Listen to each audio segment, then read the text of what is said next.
Ական 56 Գործն է անմահ Բարձրահարկ շենքերի աղբանոցների խիստ բեռնվածության Խորհրդային վերջին ասֆալտի հոգեվարքի և մթության մեջ միևնույն է Երևանը չկորցրեց իր հմայքը Մեր իմաստուն քաղաքը իր ողջ ռեսուրսը բաժանեց ժողովրդին Մեկին շատ, մեկին քիչ Բայց բոլորը հասցրին սեղմել Երևանի պարզած ձեռքը Մեկին ծառով օգնեց, որ տաքանա Մյուսին պղնձով օգնեց, որ վաճառի Եվ այսպես շարունակ իր արտաքին գեղեցկության հաշվին պահեց իր բնակիչներին Չէր բողոքում, ոչինչ որ մուտքերը դռներով չէին կամ միայն երկաթյա դռներով էին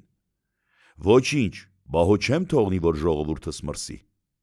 Ոչինչ, որ լյուկերը առանց կափարիչի էին, բա պետքի համար էին բաց Բազմաթիվ ծվեններով, բայց միևնույն է Երևանը դեռ շատ ավելի վարդագույն էր և շատ ավելի հեշտ էր շնչում, քան այսօր Երբ աշնանային առավոտի լրաբեր քամին զանգվից ծնվում էր, միանգամից սկսում էր վազել Քաղաքն արթնանում, աչքերը տրորում ու ընկնում էր կենցաղի մեջ Այդ կենցաղում մարդիկ շատ ավելի լավը չէին, քան այսօր են Ուղղակի դեռ չէինք շալակել համացանցից հորդող ինֆորմացիոն բեռը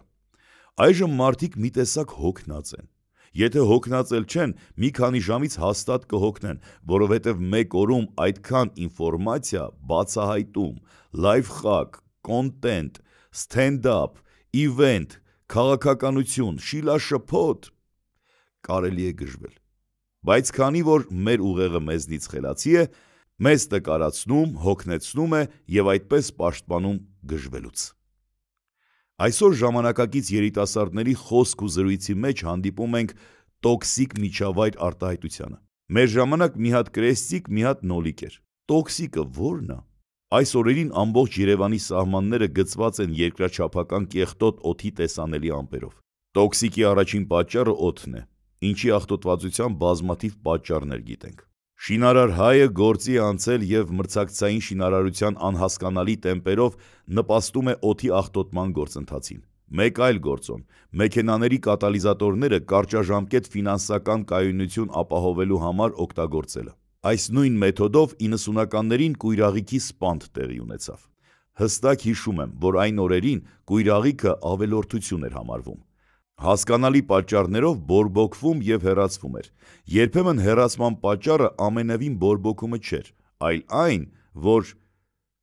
արա հիվանդանոց գնալը ավելի վտանգավոր է, ընկնում ես ձեռները, փրթում թափում են։ Ախր այ Յաշա ջան, բա որ հանկարծ պայթի, արի գնանք էլի, Անոյի բարեկամը խղճով խիրուրգ ա, վստահելի ա։ Լավ որ պայթի կգնանք։ Յաշիկ ջան, պակա նի սիգրալ յաշիկ, հիմա գնանք էլի, կակրած բենզին ունենք։ Այո, այն օրերին բենզինը ողջ ընտանիքին էր պատկանում, ոնց որ հիմա տան միակ power bank-ը։ Սպեկտրը լարվել է հետևից, էս էլ մի քանի կիլոմետր փախ է փախ։ Հոգուհա, դրա համար է հրապարակի կալցավոն ճղե մեջով անցե։ Այն օրերին ևս լինում էին ավտոպատահարներ, ծեծկրտուքներ, համախառն խժդժություններ, ուղղակի դրանք չէին հանրայնացվում և միջավայրի տոքսիկության մակարդակը չէին ավելացնում։ Մարդիկ կան, վատ նորություն հայտնելու համար մեռնում են։ Հադե գիտեք մեջներդ պահեք էլի, ինչ պարտադիր է վատ նորությունը առաջինը հայտնեք, իսկ կեսարի ժամանակ վատ լուր հայտնողին գլխատում էին։ Յուրաքանչյուր լավ լուր կարող է փոխարինվել վատով, հետո նորից կլսենք լավը, և այդպես շարունակ։ Կյանքի ձևն է, ինձնից լավ գիտեք։ Սահակը Մոսկվա մեկնելուց առաջ մի ժամով հորեղբոր տուն մտավ։ Ախր չգիտեմ, Սահակ ջան, հորդ սրտով կլիներ գնալդ։ Հիմա ասեմ գնա, Աստված ոչ անի, սատանի ականջը խուլ։ Օրը մեկին ցինկվիով հետ եմ բերում, քո գործերից էլ գլուխ չեմ հանում։ Երկրում խառը իրավիճակ ա, տղեքը կռվում են, դու գնաս Մոսկվա, հոպար, պապայից հետո դու ինձի համել հեր ես։ Ատենց նամիկատներ մի արա, գիտես մեռնելուց հաստատ չեմ վախում։ Ու թռնող տղա էլ չեմ, բայց որ կռվի վաղտ խփեն նավարիս ով ա պահելու, կամ հորս գերեզմանը ով ա սարքելու։ Մի մտածի, ամեն ինչ գծած ա, տղեքը 2 օրը մեկ նավթ կբերեն, ցախ կբերեն։ Էս Մոսիտան համարն ա, տակինն էլ թևքաշի համարն ա, բան պետք լինի օրվա լյուբոյ ժամի զանգի։ Հա, տղեկն էլ տանը նստած իմ զանգին են սպասելու, չէ։ Չէ, բալես, բան պետք չի, հենա Արմինես ամեն ինչ էլ հասցնում ա։ Հա հասցնում ա, բայց անականջ ա։ Մեռա ասելով թարգի այդ գործը, նոտաները գրկած ֆռում ա, դաշնամուրի դասեր ա տալիս, թող մնա մոտդ, ես ամեն ինչ կանեմ, հոպլո ջան։ Դե հիմա մեծական խոսքը տասա գնամ, տղեկը սիգնալը կապել են։ Սահակ, ճիշտն ասա, հիմա դու եկել էիր իմ դաբրոն ստանայր, թե օրհնությունը։ Հոպ ջան, էս թվին առանց մեկը մյուսի չի լինում։ Սահակը բացառություն չէր։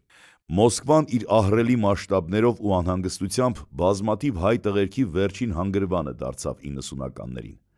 Վատ լուրերը իբրև ճոխ վերնագրեր օգտագործող էժանագին լրատվական կայքեր չկային, որ չարախնդալով ճոխացնեին մարդկանց անհաջողություններն այնպես, որ հենց նոր արթնացած մարդը հոնքերը կիտեր, խոր հոգոց աներ ու ասեր. աշխարհ։ Այս երկար դիսկուրսը կապված լարվածություն տարածելու և տագնապային միջավայր ստեղծելու մասին այս օրերին պետք է վերանայվի, ու նման հակում ունեցող մարդկանց պետք է հասկացվի, որ եղբայր, քո մի քանի լայքի համար մարդկանց դառը լուրերով կերակրելը բնավ լավ գործ չէ։ Լավ գործի մասին ավելի լավ ոչ ոք չի խոսել, քան ամենայն հայոց բանաստեղծ Հովհաննես Թումանյանը։ Գործն է անմահ լավ իմացեք, որ խոսվում է դարեդար, երնեք նրան, որ իր գործով կապրի անվերջ անդադար։